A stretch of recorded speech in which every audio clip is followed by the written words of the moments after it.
Добре дојдовте во новото издание на емисијата Интервју. Охрид го има најголемото природно богатство, Охридското езеро, кој е најголем туристички адут на градот.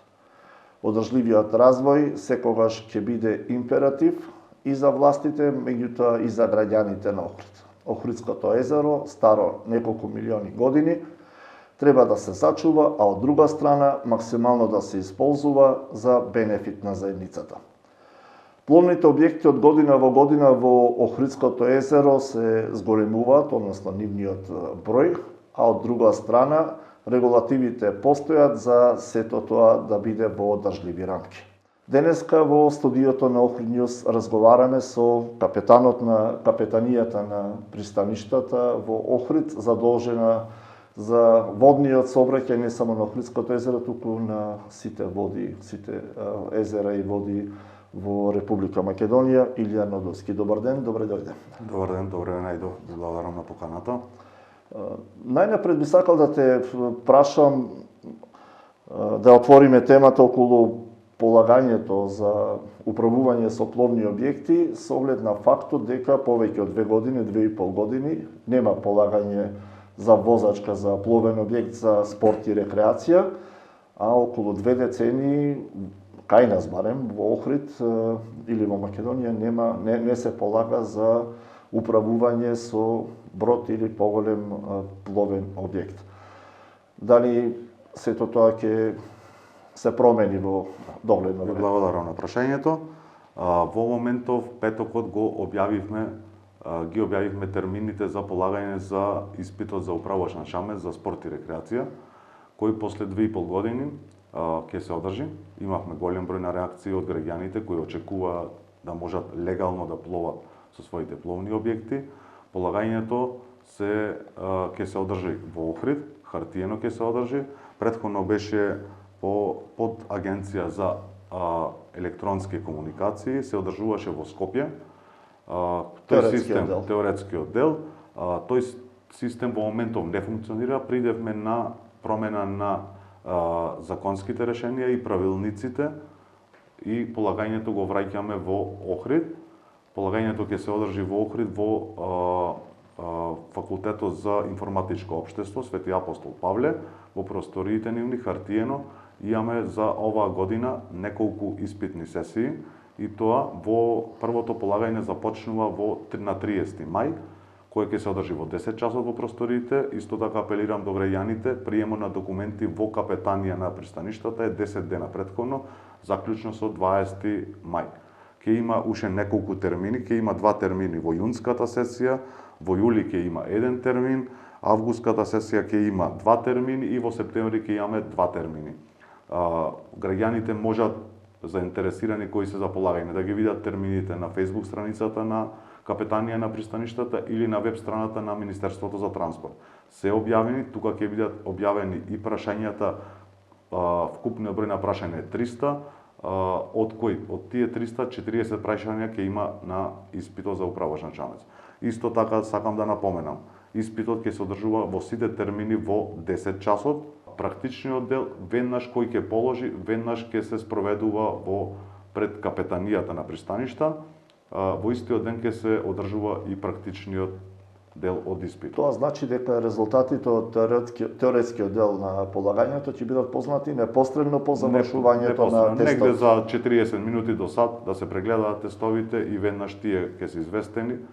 Одма ќе се приди на испитот на практичниот дел од испитот. Спомнавте дека интересот е голем, како и нема да е, бидејќи бројот на пловни објекти разбирливо на Охридското езеро се зголемува и зголемена и потребата од полагање на возачки испит за управување со пловен објект. Така, во периодот од 6 месеци, кај што сум јас веќе именуван за капетан на капетанија на пристаништата, имаме скоро 50 нови први уписи на чамци. Значи, бројот се зголемува, сите тие чамци не се за Охридското езеро, капетанија е надлежна за сите реки, природни вештачки езера во Република Македонија, така да интересот расти и сепак не е одржано 2 години, кај што луѓето чекаат, има деца кои направиле 18 години, чекаат за да дојдат на полагање. Така, постоеше вакуум кој го спомнавме од 2-2,5 години. Веројатно имавте контроли цело ова време и вашиот претходник и администрацијата која нели сега ја раководите. Имаше ли толеранција, бидејќи сепак луѓето немаа каде да положат, а и претпоставувам дека се возело и без возачка? Тие беа ретки случаи кај што претежно кај нас во контролите наидвиме на ноќна пловидба.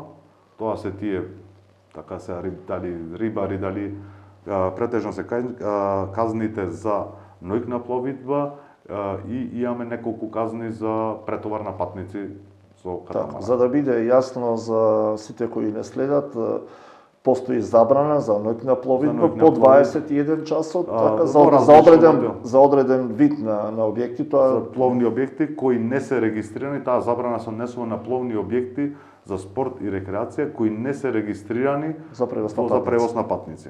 Исто така во тој дел сакам да напоменам по член 251 од законот, во моментов сите и да апелирам до сите превозници на патници да во моментов досега се толерирало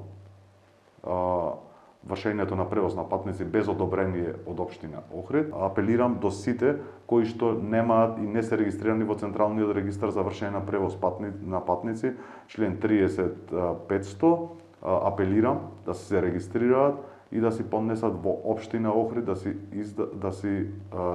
да му се издаде соодветното одобрение за вршење на превоз на патници. Тоа е одобрение за вршење на превоз на патници за слободен превоз на територија на општина. Тоа се такси кајчиња, катамарани кои вршат превоз и останати објекти. Да, пловни објекти исто и за бродовите, досега бродовите си има и ставено, сега континуирано тоа ќе се менува. Така. Ги спомнавте бродовите, околу 2 децени, повеќе од 2 децени не се полага испит за управување со брод или поголем пловен објект. Како стојат тука работите и тоа полагање ќе го има веќе кај нас, односно ќе во наредниот период ќе се полага во Охрид, како, на кој начин, која ќе биде процедурата? Кадрите за кои ги возат заповедниците на бродовите, кои ги возат веќе со години природен процес е на старење, има доста кадри кои генерација заменување кои во моментов работаат на бродовите, се водат како работи на палуба во бродските дневници, во бродските книшки. Последното полагање за стручните звања за бродарите е одржано во 2003-2004, кои што положиле 20 кандидати. Другите 2008 се пратиле неколку луѓе од тука полагале во Србија. Сега ние како држава овозможивме, го менавме законот, донесовме нови правилници и тоа полагање за стручните звања ќе се одржува исто во Охрид. Во моментот сме во фаза на издавање на аплицирано за одобрение за вршење на обуката, пошто за стручните звања има обука и одреден број на часови кои треба да имаат вршено работи на палуба во бродовите. Тоа е стажот, основа за да може да полагаат. За морнар потребно е 6 месеци, за водич на палуба потребно е 1 година, за кормилар потребно е година и пол или 2, година и пол, за заповедник на брод потребно е 2 години, 3 години да има стаж на брод, за да може да пристапи до полагање на Како тоа ќе биде овозможено? Дали е веќе организирано за да може да се стекнат со потребното искуство кандидатите? Потребното искуство ќе оцрпиме од годините уназад, кои што ќе ни приложат бродски дневник или бродска книшка заведена во капетанија пристаништа, подпишана од заповедникот на бродот кој во моментов ги заповедаат бродовите. Одредено е каде ќе се врши обука? Една фирма има аплицирано за одобрение за издавање за вршење на обука, центар кој ќе врши обуката, за тоа е потребно да има фирмата брод, каде што ќе држи обуката, има предавање некое, па после тоа се пристапува документите во капетанија да се закажи испитот за соодветните звања. Така. Во моментов на Охридското езеро пловат повеќе бродови, има и нешто најави дека ќе имаме и нови бродови, веројатно и бројот на капетани кои ќе ги или управувачи на бродови заповедник на брод и таа потреба ќе биде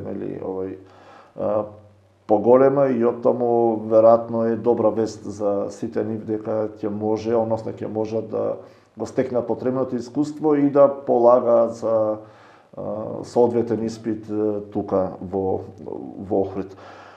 Кога сме кај бродовите и пловните објекти, имате ли бројка колку ги има на Охридското езеро, колку ги има воопшто во нашата држава, бидејќи многу се шпекулира со некои бројки кои веројатно не соодветствуваат на реалноста?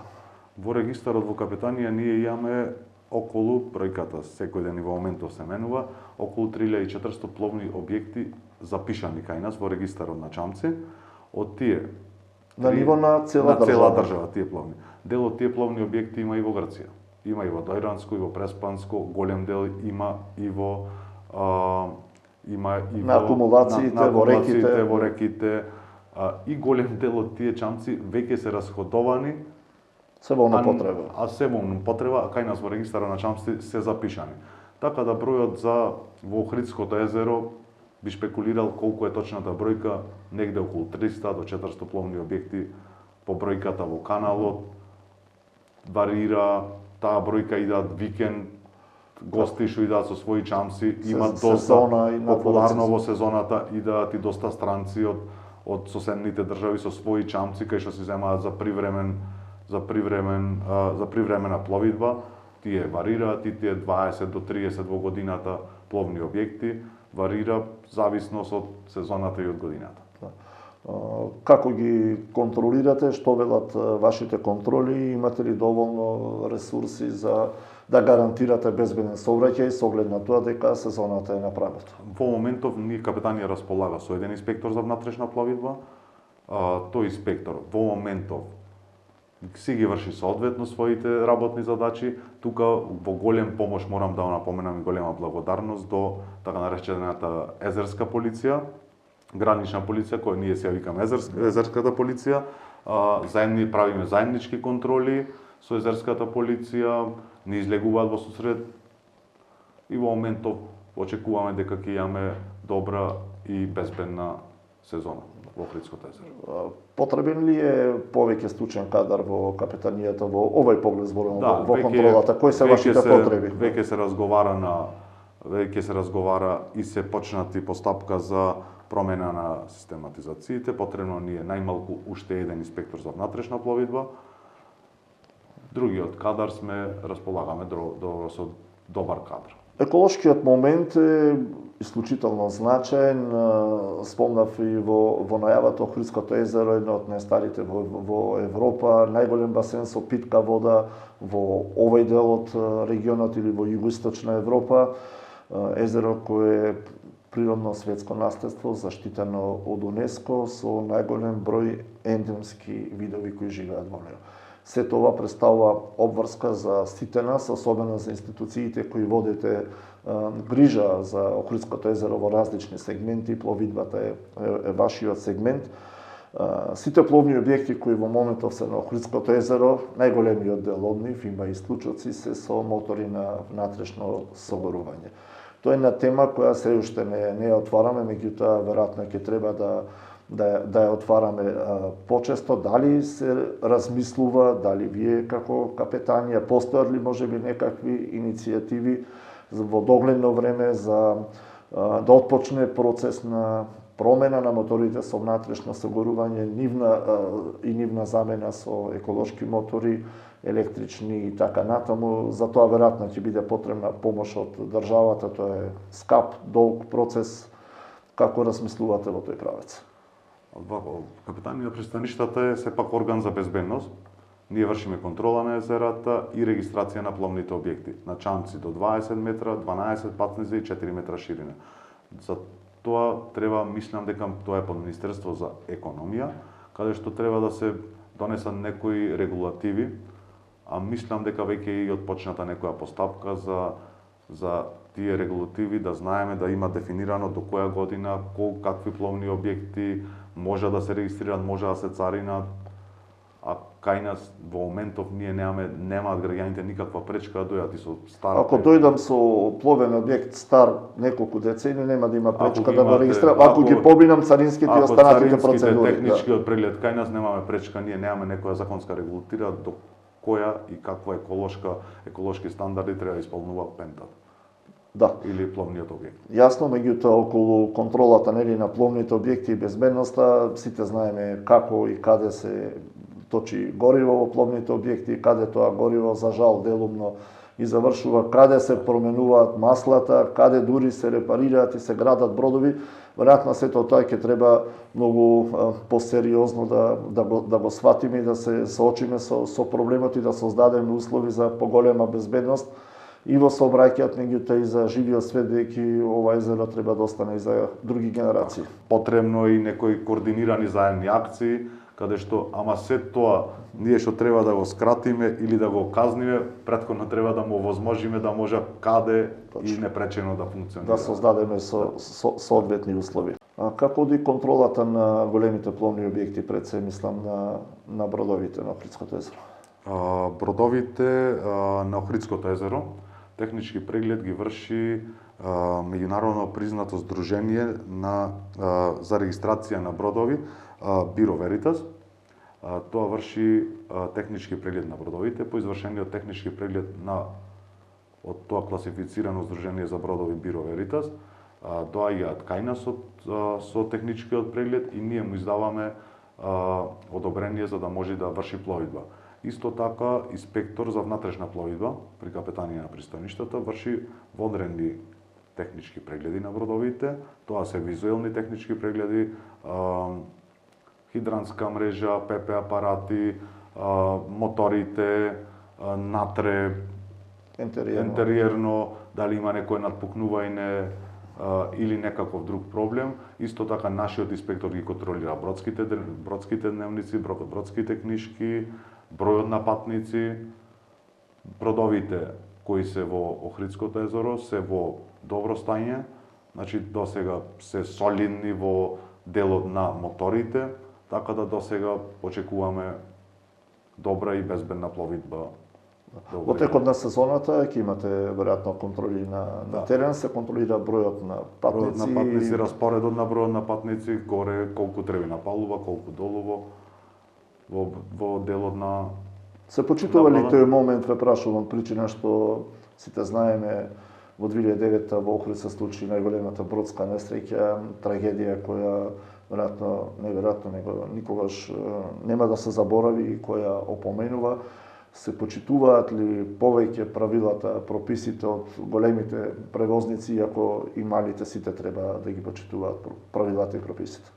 Кој е вашиот впечаток? Мојот впечаток е досега после таа несреќа, за жал што се случи, мислам дека проработи совеста на самите заповедници на бродови, сопствениците на бродови. Во моментов гледам дека бројот на патници се почитуваат, го контролираме тоа, досега немаме казнето за надминување на број на патници, си постапуваат заповедниците на бродови, сопствениците на бродовите.